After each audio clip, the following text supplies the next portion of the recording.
My girlfriend invited her ex to draft night at my condo, then told me, if you're uncomfortable, just leave. So I moved the party with one message and gave her 30 days notice to find a new place. She didn't take that well. Sup, Reddit. Grab a snack. This one's a ride. So here's the deal. I'm Ethan, 32 male, and I've been with Nicole for 2 years. She moved into my place about 6 months into the relationship, and I genuinely thought we were solid. We had a good routine, shared a friend group, and I was dumb enough to think the little red flags were just quirks.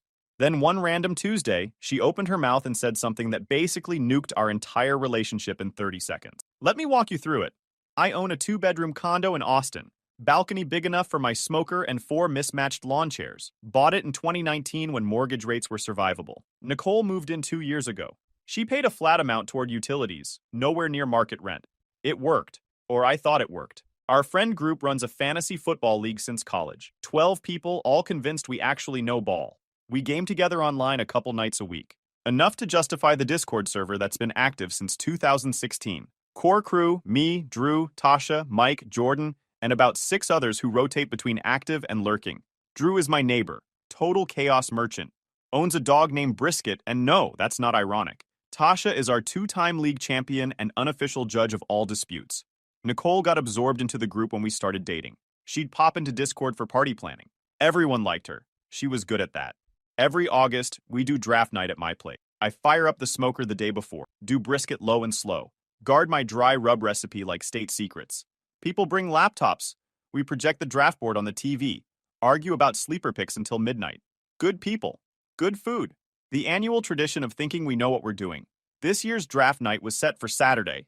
Nicole handled invite coordination and sides. I handled meat and tech. Tuesday night, I was on the couch comparing brisket prices because adulthood is having opinions about beef sourcing. Nicole was on her phone, half watching some show. She said it like she was mentioning the weather. Oh, I invited Brandon to draft night. I stopped typing. Brandon, her ex, the guy she'd dated for 4 years before me. The one she'd described in extensive detail as emotionally manipulative, obsessively jealous, and toxic enough that she'd cut off an entire friend group just to get away from him. The guy whose name used to make her physically tense. That Brandon. I looked at her. She didn't look up. Brandon, your ex? Yeah, still scrolling. He reached out a few months ago. We've been talking. He's completely different now. Did a lot of personal work. Apologized for everything. We're just friends. A few months. She'd been in contact with him for months, and I was finding out 4 days before she wanted him in my living room. I closed my laptop. You invited your ex-boyfriend to draft night, in my condo, and you're telling me now? She finally looked up, annoyed, like I was being difficult about something simple. It's not a big deal. He's just a friend. I ran into him last week and mentioned it. He's into fantasy football now. It'll be fine. You ran into him. At the coffee place near my office. Total coincidence. Sure, a guy she hadn't spoken to in years just happened to materialize at her specific coffee shop, and that turned into a party invite. Totally organic. I don't want him here, I said. This is my home. I've never met this guy. Everything I know about him came from you, and none of it was good. She put her phone down. The annoyance turned into something sharper. That was years ago. People change. I'm not going to uninvite him just because you're being insecure. That would be humiliating. I'm not insecure. I'm saying I don't want your ex in my house. She stood up, arms crossed. He's coming. I already told him. If you're going to be weird about it, maybe just go somewhere else for the night. Go to Drew's. It's a few hours. I'm not letting your paranoia ruin this.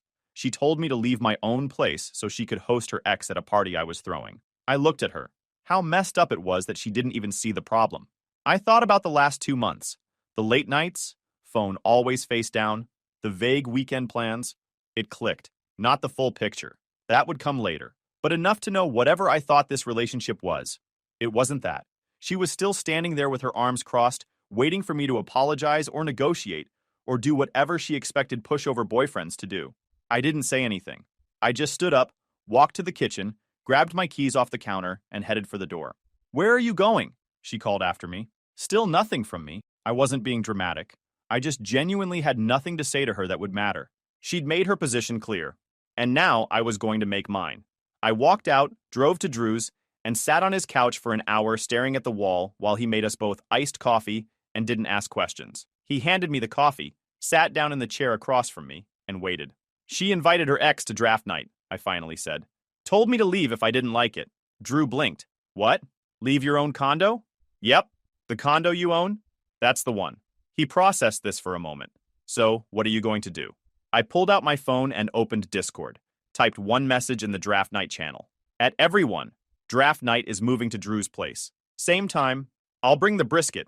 Nicole wants to host her ex here instead, so we're relocating. Details tomorrow. I hit send, muted notifications, slept on Drew's couch that night. My phone blew up anyway. Even muted, I could see the screen lighting up every few seconds on Drew's coffee table. Nicole sent 14 texts in the span of 20 minutes, starting with confused, escalating to angry, landing on threatening. I didn't read any of them. Drew glanced at the phone a few times, eyebrows climbing higher with each buzz. Around 1 in the morning, a number I didn't recognize started texting. 3 messages. Drew picked up my phone, squinted at the screen, and said, "Bro, I think this is Brandon." Apparently, Nicole had given him my number so he could coordinate about the party. Brandon was asking what time he should show up and whether he should bring anything. The audacity of this guy texting me like we were buddies planning a cookout together. Drew started laughing so hard, he woke up Brisket the dog, who padded over to investigate the commotion. The dog decided nothing interesting was happening and flopped down on my feet like a 70-pound weighted blanket. "You're keeping Brisket tonight," Drew said. "Emotional support animal. Non-negotiable." I didn't argue. The dog was warm and didn't have opinions about my relationship. The next morning was going to be interesting. Drew woke me up at 6:45 by dropping his phone on my chest. "Bro, check the server." The Discord had exploded overnight. 47 new messages in the draft night channel alone. I scrolled through. Drew had posted around 11:45 the night before. "My place is locked in. Smoker transport happening tomorrow. This is not a drill." Then Tasha jumped in. "Wait, the Brandon? The one from the horror stories? Why would she invite him to anything?" Mike added, "I'm getting popcorn. This is better than the actual draft." The rest of the messages were people confirming they'd be at Drew's. Jordan was still bringing the queso. Someone started a poll asking whether Brandon should be auto-drafted to everyone's worst roster as punishment for existing. 12 votes yes within an hour. Then, the chaos started. Nicole had seen my message around midnight. She'd immediately started posting in the general channel, which was a tactical error. That channel has more lurkers, and she wasn't going to win a popularity contest with this crowd. She posted 4 messages in rapid succession. The first one said there must be a misunderstanding. The second one claimed she never told anyone to leave, just suggested I might be more comfortable somewhere else. The third one called the whole situation unfair and said I was blowing things out of proportion. The fourth one asked if we could please talk about this like adults, because this was embarrassing. The responses were not sympathetic. Mike replied with a single thinking emoji. Jordan asked if she'd also be providing snacks at the new intimate gathering. Someone I didn't even recognize posted a meme of a woman being escorted out of a building. Then Tasha did what Tasha does. She pinned the original message and added a mod note. For context, Ethan was asked to leave his own condo so Nicole could host her ex. He declined and relocated the event. That's the whole story. Moving on. Nicole tried to fight the pin. Posted 3 more times asking why Tasha was taking sides and whether the mods were really going to let one person's narrative dominate the server. Tasha responded with a single message. "This is your warning. Stay on topic or take a break from the channel." Nicole went quiet after that, for about an hour. Then Drew showed me another set of DMs. Brandon had found Drew's username somehow, probably from Nicole, and was trying to recruit him as a neutral party, asking if there was another side to the story and whether Drew thought Nicole was being treated fairly. Drew's responses were perfect, just leaving the man on red like a professional. I handed Drew his phone back. "Tasha's a legend. Always has been. She's been running that server with an iron fist since 2018. Nicole never had a chance." He was already making more coffee. "Also, your girlfriend tried to DM me at 2 in the morning, asking me to be reasonable and convince you to move the party back. I left her on red. Then she asked if she and Brandon could at least come to my place for the draft. I left that on red too. Ex-girlfriend? Yeah, I figured. I drove back to my condo around 8. Nicole was waiting. She'd clearly been awake for hours, pacing, phone in hand. The second I walked in, she transformed. Hey. Soft voice, gentle smile, concerned eyes, the body language of someone who just wants to work things out. "Can we talk? I think last night got out of hand. I didn't mean for any of this to happen." This was the Nicole other people saw. The warm, reasonable girlfriend who just wanted everyone to get along. "There's nothing to talk about," I said. "Draft night is at Drew's. You can do whatever you want here Saturday." Her face flickered, something hard underneath for just a second, then back to concerned girlfriend mode. Okay, I understand you're upset, but Brandon is just a friend. I was trying to be mature about it. You're the one who made it public and humiliated me in front of everyone. You told me to leave my own home. I suggested you might be more comfortable somewhere else. That's not the same thing. It's exactly the same thing. She stared at me. The warmth was gone now. Fine. You want to make this a whole thing? Fine. But I live here too. You can't just kick me out. I'm not kicking you out. I'm moving a party. You're welcome to stay. Brandon can come over. You two can have the place to yourselves. I hope you have a wonderful evening. I walked past her to the bedroom to grab clean clothes. Behind me, I heard her voice shift again, this time into the phone, already pivoting to the next play. Amber, can you come over? He's being completely unreasonable. I don't feel safe here right now. She was already lining up reinforcements, playing the victim to someone who'd believe her. The two-faced thing was impressive, honestly. I grabbed my stuff and headed back to Drew's. Whatever was about to happen with Amber wasn't going to involve me. Saturday arrived, draft night at Drew's. But first, here's the scene at my condo that I only heard about later. Pieced together from Tasha, who got it from Haley, who was still on speaking terms with Nicole at that point. Also from Drew, who got a truly unhinged series of texts from Brandon himself. Nicole had decided to host anyway. She'd set up the living room like a party was happening. Bowls of chips, a vegetable tray, everything arranged. She even posted in a group chat for some of her work friends. Hosting a little get-together tonight if anyone wants to stop by. Low-key vibes, good snacks. Sucks to suck. Nobody came. The work friends had other plans, or sensed the desperation, or both. The Fantasy League people were obviously all at Drew's, but Nicole had committed to the bit, so the snacks stayed out. Brandon showed up early, like 2 hours early. So there he was, sitting on my couch, eating my chips, at 4:30 in the afternoon, waiting for a party that was never going to happen. The first hour was fine. Nicole was in hostess mode, keeping the conversation going, probably still convinced people would show up eventually. But by 6, Brandon started getting antsy. He kept checking his phone, looking at the door, asking when the rest of the group was arriving. Some people might be running late, Nicole told him. Like how late? The draft starts at 7, right? There might have been some schedule changes. Around 7, the draft officially started at Drew's place, where everyone actually was. Brandon, sitting in an empty living room with a vegetable tray, started texting. Drew showed me the messages later. They were gold. 7:12. Hey man, is there another location for tonight? Nicole said some stuff changed. 7:34. Are people coming to her place, or? 7:58. Yo, is the draft happening somewhere else? Nobody's here. Drew didn't respond to any of them. Just let them sit there on red. Meanwhile, at the condo, Brandon apparently asked Nicole directly, so is this the party? Or, she tried to play it off, said there had been a miscommunication, but they could still have a nice evening, just the two of them. Brandon, to his minimal credit, seemed confused by this turn of events. I thought this was like a whole group thing. With the fantasy draft, you said there'd be like 15 people. Plans changed. Changed to what? It's just us eating chips. Is that a problem? It was, apparently, a problem. He spent the next hour on his phone, increasingly awkward, while Nicole tried to salvage the vibe. She put on music, suggested a movie, made small talk about his crypto portfolio, which went about as well as conversations about crypto portfolios usually go.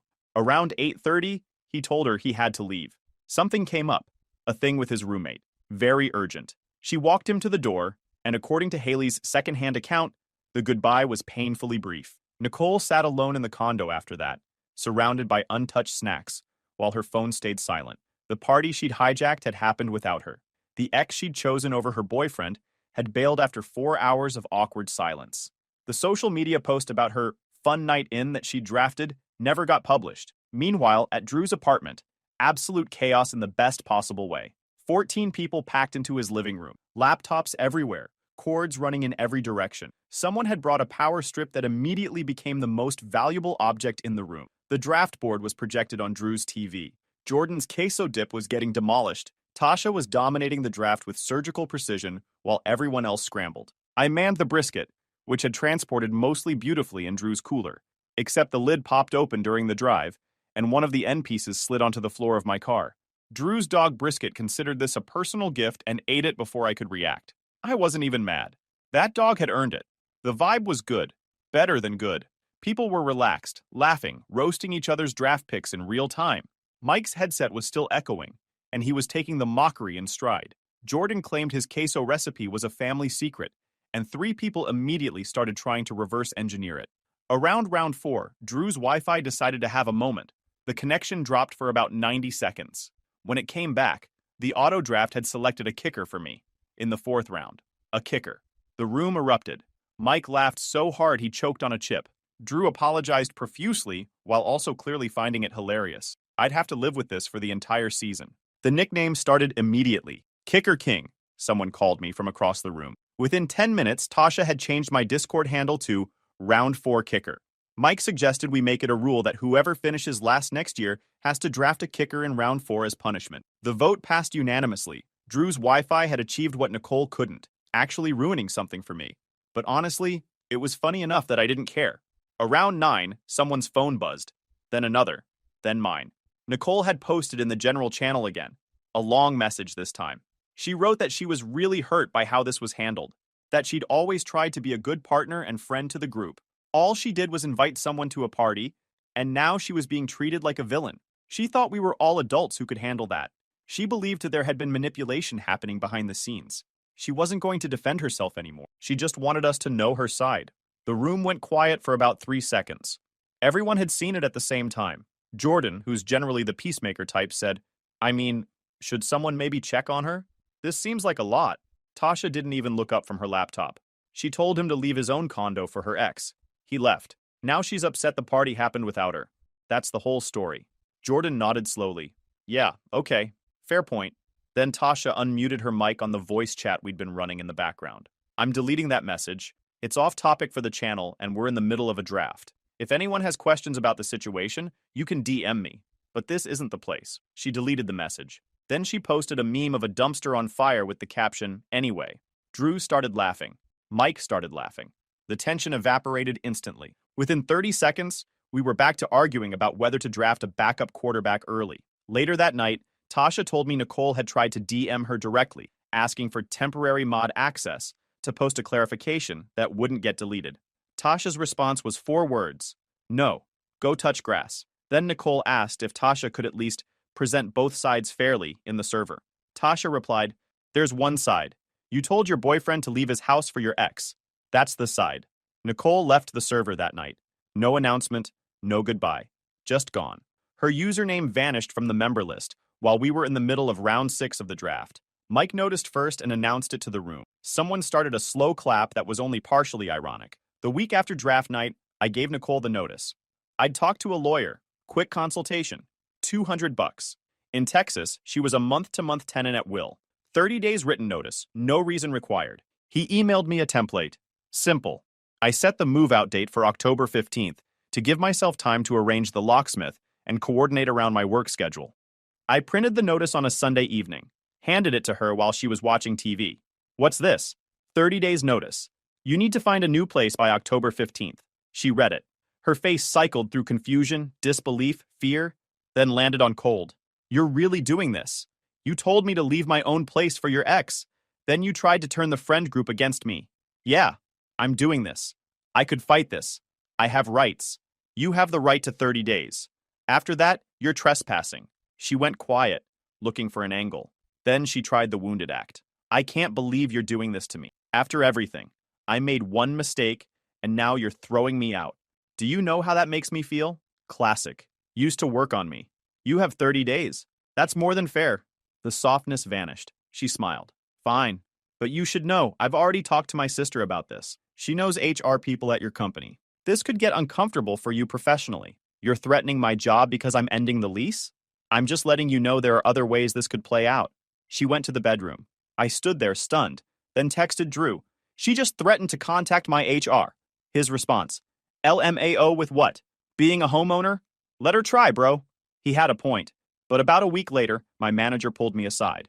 Hey, got a weird email from HR. Something about a hostile domestic situation and concerns about your stability. You know anything about that? I explained in 30 seconds. Breakup, eviction notice, ex not taking it well. He nodded. Yeah, figured. HR said it was vague and didn't allege anything actionable, filing it as a non-issue. That was it. She'd actually done it, and it amounted to nothing. Here's where it gets petty. The next 3 weeks were a cold war. Nicole didn't do anything obvious enough to be actionable, but she made sure living with her was as unpleasant as possible without crossing into territory I could point to. Passive-aggressive comments about how some people can't handle difficult conversations. Long silences when I entered rooms. Cabinet doors left open because she knew it annoyed me. The last of the coffee used and not replaced. The thermostat adjusted to temperatures she knew I hated. Small things. Death by 1,000 paper cuts. Then the Wi-Fi incident happened. I came home from work one day to find the network name had been changed to Ethan is a narcissist, and the password had been reset to something I didn't know. My devices were all kicked off. I couldn't work from home. I couldn't game. I couldn't even stream anything on my own TV in my own condo.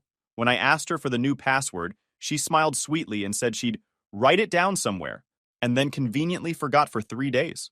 I ended up tethering to my phone like some kind of animal until she finally remembered it. She also started inviting Amber over constantly. Amber, who clearly believed every word of Nicole's version of events. Amber looked at me like I was something unpleasant she'd stepped in. They'd sit in the living room talking loudly about how some men can't handle strong women, and emotional immaturity is epidemic. I'd retreat to my room and put on noise-canceling headphones. The pettiest move came in week 3, the headset incident. I have a nice gaming headset, limited edition. I'd pre-ordered it, waited 3 months for release, tracked the shipping daily. Noise canceling, great mic quality, comfortable enough to wear for hours. It lives on a stand next to my PC. One day I came home from work, and it was gone. I found it in her room, sitting on her desk like it belonged there. Next to it was a sticky note. Birthday gift 2022. Taking it when I go. My birthday is in March. She moved in September. The headset released in November of 2023. The timeline didn't work. She knew it didn't work. She was just betting I wouldn't have receipts. I didn't argue with her. I just went to my email, found the order confirmation with my name and payment info and delivery date, and forwarded it to myself so I'd have it ready when needed. Then I went to Drew's apartment. I need to store something here for a couple of weeks, I told him. The headset. How'd you know? Because you're holding the headset. Yeah. I put it on his shelf, behind some books where it wouldn't be obvious. The next day, Nicole noticed it was gone from her room. She didn't say anything directly, just gave me this long, evaluating stare over breakfast, like she was recalculating something. The fake birthday claim was never mentioned again. Day 22. 8 days left on the notice. I was just trying to fix my Netflix recommendations, which had gone completely insane. Reality dating competitions, couples therapy documentary. My algorithm was convinced I was deeply invested in whether some guy named Chad would find true love on a tropical island. I figured Nicole's watch history was bleeding into my recommendation, so I logged into my account settings to fix it. We still shared the account, because I hadn't had the energy to deal with administrative tasks while living through a Cold War. That's when I saw the activity log. Netflix tracks everything. What profile watched what, when, on which device. I'd never looked at this screen before, but it was all there in brutal detail. Nicole's profile showed viewing sessions at times that didn't match where she was supposed to be. 2 episodes of some drama at 11 at night on a Wednesday back in March. I remembered that night. She'd said she was staying at Amber's because they had an early brunch thing the next day. But the device wasn't Amber's TV. It wasn't Nicole's laptop or tablet either. The device was listed as Brandon's Fire Stick. Netflix pulls device names from your Amazon account. So Brandon had literally named his streaming device after himself. Genius move, honestly. Really helped me out. I stared at my phone screen for a very long time. I scrolled further back. More sessions. February, January, December. Going back almost 8 months. Always the same device name. Always on nights she'd told me she was somewhere else.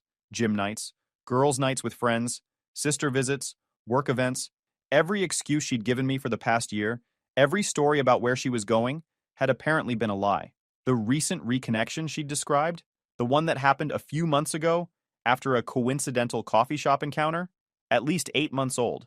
The coffee shop thing was staged. The he's changed narrative was rehearsed. The whole thing was a production. The draft night invitation wasn't impulsive. The party was supposed to be her soft launch. Introduce him as just a friend.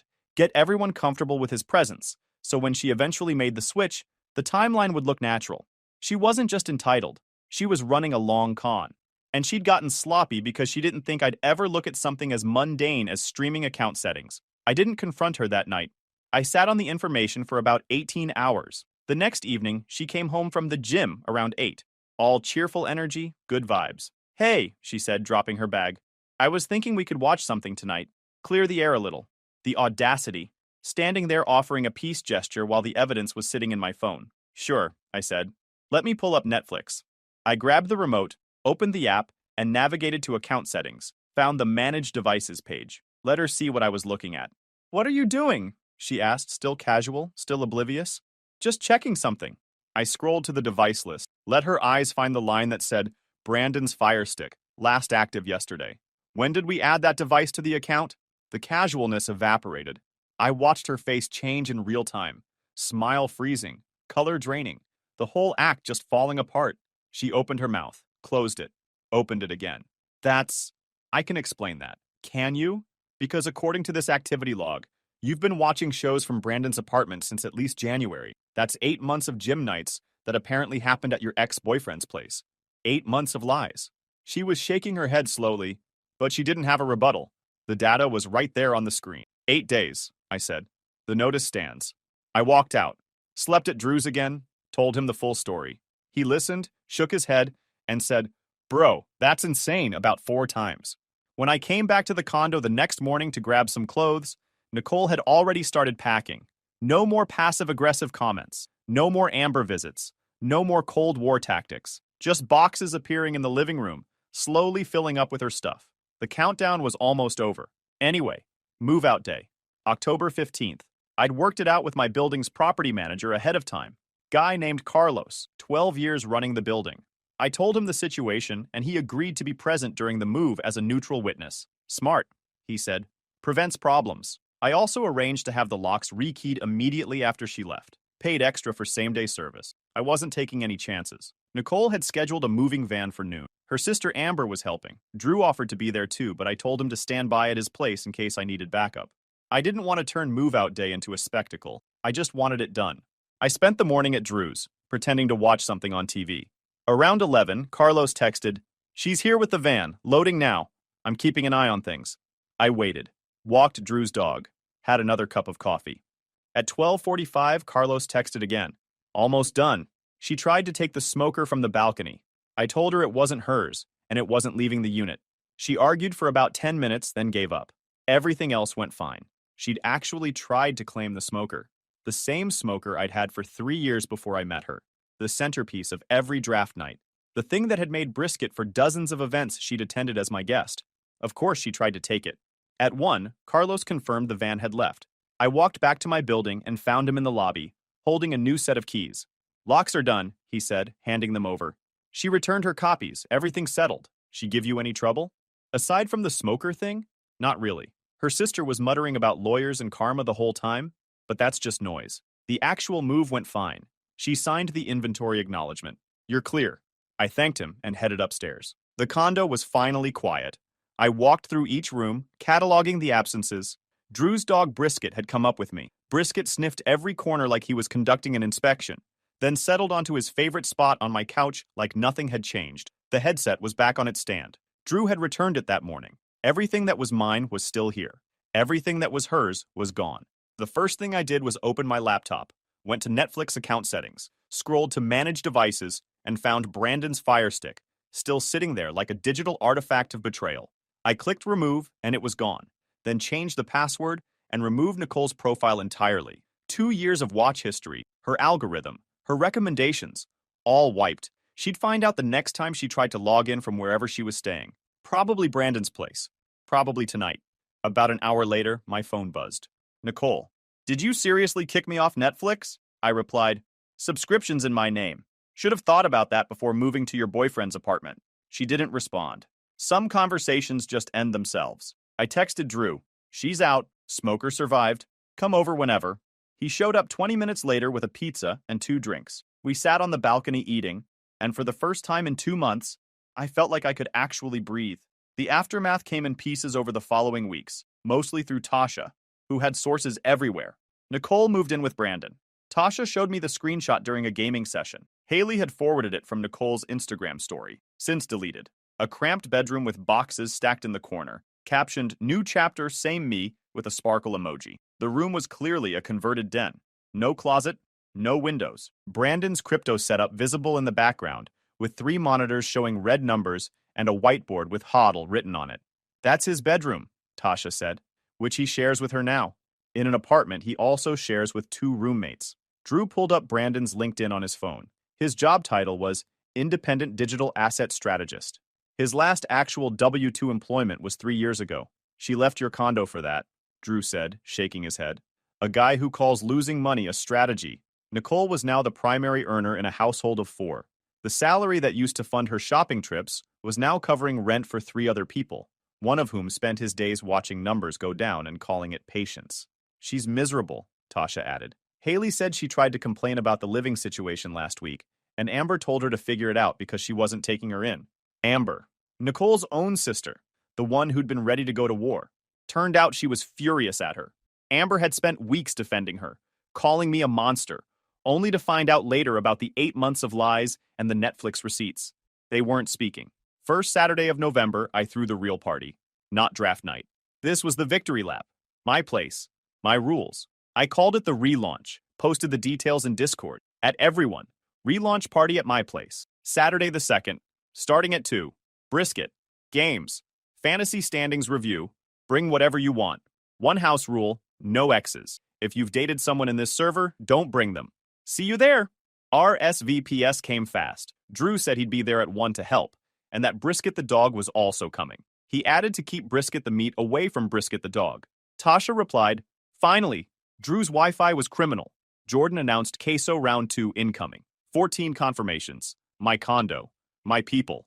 The party was everything draft night should have been. Low-key, comfortable, familiar. Drew helped set up. Tasha brought a soundbar. Jordan's queso was somehow even better. Mike's headset finally worked, and everyone gave him a standing ovation that was about 40% sarcastic. The brisket was perfect. 14 hours in the smoker. Bark so good people were fighting over the end pieces. Late in the evening, Drew raised his drink. To the man who knows when to relocate a party, and when to relocate a whole relationship.